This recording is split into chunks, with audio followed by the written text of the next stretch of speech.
Lisa Precht from IBM. How are you? I'm great. Thank you for having me. You're welcome. Please introduce yourself. So my name is Lisa. I'm head of customer care and conversation design at IBM, also a design principal there, and I'm responsible for all the best practices around conversational AI. That sounds very impressive. And before that, you were involved in a very interesting project, and I really like that. And maybe you can tell me a little bit about the learnings you had there at BMW, but it was the distractions of the driver. Oh, yeah, And, right. and I read it and I was like, okay, this is amazing. I really want to know what you learned there. So yeah, my last role, I was the global lead of voice control at BMW Group, and I actually did my PhD there on driver distraction, like on a high level, so to say. All right. What did I learn? So I was working based on natural driving data, and this is real data from real people who have instruments in their cars. This was the largest naturalistic driving study ever done in the world. And what did I learn? So I learned, for example, that cognitive distraction is affecting us in a very different way, like compared to visual distraction or manual distraction. And then also depends on what you do. But when it comes to cognitive distraction, we are more in control in deciding when we're doing it. So, for example, I saw that people engaged in conversations with their other participants in the vehicle more when they were in standstill, for example, and they were more able to interrupt the distraction when the situation was affording it. When it comes to visual distraction, when it comes to looking at your phone, for example, or picking something up, people aren't really able to stop when they should. And this was like one interesting learning. But yeah, since I did many studies, there were several different ones. Now you are a psychologist, right, by origin. How do you apply the learnings at BMW in your current work? How do you use it for designing best practices Yeah, or design best so practices? I try to apply everything I learned in general about cognitive distraction into what I do. So, for example, our ability to follow conversation is depending on a structure in our brain which is called a working memory. And the working memory is very limited and also fragile. So we need to make sure when we design for voice, but also for a chatbot, for text, that we don't prompt too long, don't prompt too much information. And what we mustn't forget when we try to do this is to make sure that we consider the effect our prior knowledge has on this. So the more prior knowledge we have on something, the higher the capacity of the working memory. That means if I'm really familiar with a product, I'm able to understand more complex information around it, and I'm able to follow a more complex conversational flow. So we shouldn't validate, we shouldn't test our conversational flows with people who are really familiar with the product or the process, for example. So yeah, this is kind of like a big jump from right driver distraction, but I learned a lot about how do we handle things when it comes to different distractions and try to apply this in everything we do with the different clients. And if you would turn it around, is your study or the learnings from your study, can you use it to keep the attention? So it's the opposite. So You understand the same principles apply, but then the other way around. So I think people try to keep the attention anyways, right? You mean like in a normal interaction with a chatbot, for example? Yeah, that people get distracted and they start doing something else or something happens. Right. And what can you do in a chatbot or in the design or the prompting or whatever to keep the attention in the conversation and not people moving outside? Okay. So we can avoid that people will get distracted or leave the conversation by making it very natural, right? By also helping people to achieve their goals really quickly, really efficiently. This will like avoid that they feel the need to do something else, right? Because they're really engaged and they are reaching their goals quickly. So ideally the interaction is, well, it should be conversational, but it should also be brief and efficient. So we shouldn't make it more conversational just for the sake of it, right? Just because it is a chatbot or conversational AI, it should always lead to a goal really quickly. And if you look at the chatbots around, you don't have to name a specific one, but do you feel that those best practices, no, are they applied, the best practices, or No, I don't think that they are always applied. I feel that some people don't consider the user goals enough, and they feel that a bot is a product more than a modality. So the modality should really help the person to reach a goal, and it should consider all the different ways, all the different paths the person might want to take, right? So, for example, if you prompt something and it is talking about a lot of information, it is really, really likely that people will have follow-up questions. And it's really important to consider this and to, again, for this new path, because the person was saying something different, right? So you're entering kind of like a new conversational path. Is also really efficient, and you can only design in this way if you consider it all. So yeah, I feel sometimes that people lose sight of, okay, how can we really tender to the goals of the end users, not necessarily of our goals, right? if am I translating this correctly when I say that there are chatbots that have become a goal in itself and not a Yeah. purpose or a means to an end?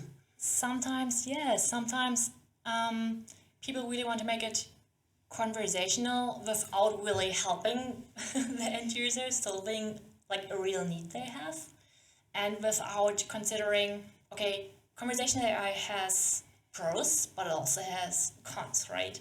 It's not necessarily the best modality for every use case, and sometimes this is ignored a little bit. So, if you would describe this in a best practice, how would you describe it? So Basically, like an advice to the people yeah, so listening. the best practice for me would be look at your product, look at the problem you want to solve holistically. There are different ways in reaching the goal or in controlling your product or in getting through the process. Like, is conversational AI really the right modality to do it? For example, can you combine utterances or different intents or user commands, right, in a way that you can reach a goal quicker compared to clicking through everything? Or is the information really hidden, so it's really cumbersome to find? Can the digital assistant like offer help there? So there are so many things you can achieve with it, but consider, like, do you want to display complex visual information? Then maybe a digital assistant isn't the best way to go if you really have to trouble to show it within the interaction, or you have to find a multimodality or like a multimodal way, right, of making the best of the different user interfaces you can use. Having said this, if I would ask you the question, and I will ask you the question, should people learn how to speak computer, or should the computer learn more how to speak human? With all this discussion we have around ChatGPT. Certainly. So, of course, as always, we should make it as easy for the end user, right? So the end user shouldn't adapt to the system, but the other way around. So this is why we really need to have the end user in the room in order to really understand their goals, to understand all their intents, right? And to understand like the whole area like of content we need to consider to solve this particular issue. And then within the interaction, like we need to be really natural. We need to be conversational. But the tricky thing is we mustn't be too human-like either. So the bot shouldn't pretend to be human. The bot shouldn't take it too far with some human-like aspects. But since language is so important to us, like we grow up using language a lot, right? This is why we have no tolerance for frustration when it comes to it. So the experience needs to be very natural and tearing to this. And how do you deal with generational differences within this best practice? Because young people are shorter and conciser in their way of communicating. Older people will use full sentences, and there's a lot in between. How do you manage that in one go? Sure. So we need to consider all of this when we train our assistant, right? Or when we train the intents. Ideally, we would also work together with these different groups of people when we design the assistant, when we come up with the intents and the user needs and the goals. However, like in all the research I did so far, and also in many studies I've read recently, there aren't big age effects or gender effects, for example, for this matter. So people, even over different generations, are more similar than we often think. I think the biggest or important influence we need to consider is how are they different in their goals, right? So this is, I think, the only important thing we need to consider. And how does that idea translate to testing? Because you say we need all generations or all groups in the room. Yeah. Does that go for testing? And It should for sure. So back at BMW, for example, I invested a lot of time in trying to understand how are the age effects for validating everything to make sure that I had the right people, right, included in the studies. And again, like the age effects weren't really so strong. Often they weren't even there, like even for topics where you would think, yeah, there must be like a super strong age effect, but well, people are different, like even within, right, a certain age. So as long as you don't ignore some ages completely, I think you're fine, even if you don't like always can include everyone. but then how you explain that in WhatsApp, for instance, if you communicate with a teenager or someone more my age, that with a teenager it's yes, no, maybe, two-word reactions, and with me you probably get a full sentence. That's true, yeah. And you see a lot of chatbots saying, okay, use only a short sentence, and the other one says use a full sentence. How do you? What would your advice be to those companies? Because they cater either or, not both. So we need to understand both, right? But this shouldn't be too difficult. So we need to consider both when we train the intents. When it comes to the response, I know that some people advise that we need to adapt the responses to the way the user input was. However, I find it more useful to define a consistent character for your bot and then to use this character independent of the way people interact with the bot, because this will create a consistent experience. And in trying to adapt the responses to like this exact way people interact with it, it can have a slight positive effect.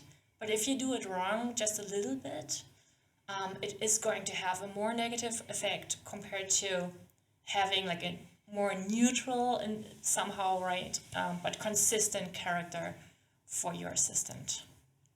But if you say that the bot should be consistent, then how do you relate the bot or the persona of the bot to the branding or to the brand voice? It needs to, right? You need to define it aligned to the brand, or like depending on what you want to achieve with the solution, right? Maybe you want to have it a little bit different. Maybe you want to have it a little bit more cheeky or bold. But of course, you have to develop it together with marketing, together with, or in line with the communication you do elsewhere.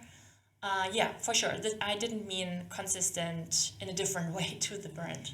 So how do you align the chatbot or in a best practice with the brand? What do you tell customers to do? Yeah, so I have like a set of methods we can use together in order to come up with a digital assistant character. And ideally, we have everything. We have everyone who is important for this decision in the room, and we do a workshop around it using these methods. So ideally, this includes marketing, the people who have to develop and to design the chatbot in the end, right, or the voice bot, depending on the client. And then we ideally just do it together, not forgetting any department or any person who's relevant to this. So, and then you get a bot that's consistent with the branding. Exactly. And my last question is, who needs to guard that it stays consistent? Who should be the owner? Ideally, it is a team of people, right? I mean, ideally, the people who own or who are responsible for the brand are still involved in the bot development, but also the people who are developing it, who design the content, who design the conversations. They should, of course, be responsible for it too. So ideally, it is a shared effort. But the experience learns that if you share responsibility, then no one is responsible. So if you look at the hierarchy in a company, who should be the final responsible person for guarding that?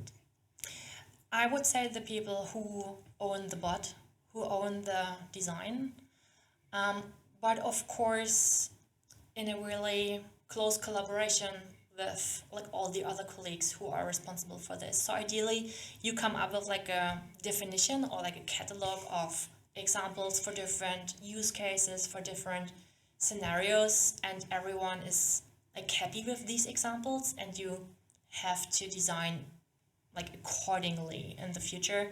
This is necessary for large companies and large designer teams anyways to stay consistent. That's very helpful and very handy. Thank you very much for this knowledge and information, Lisa.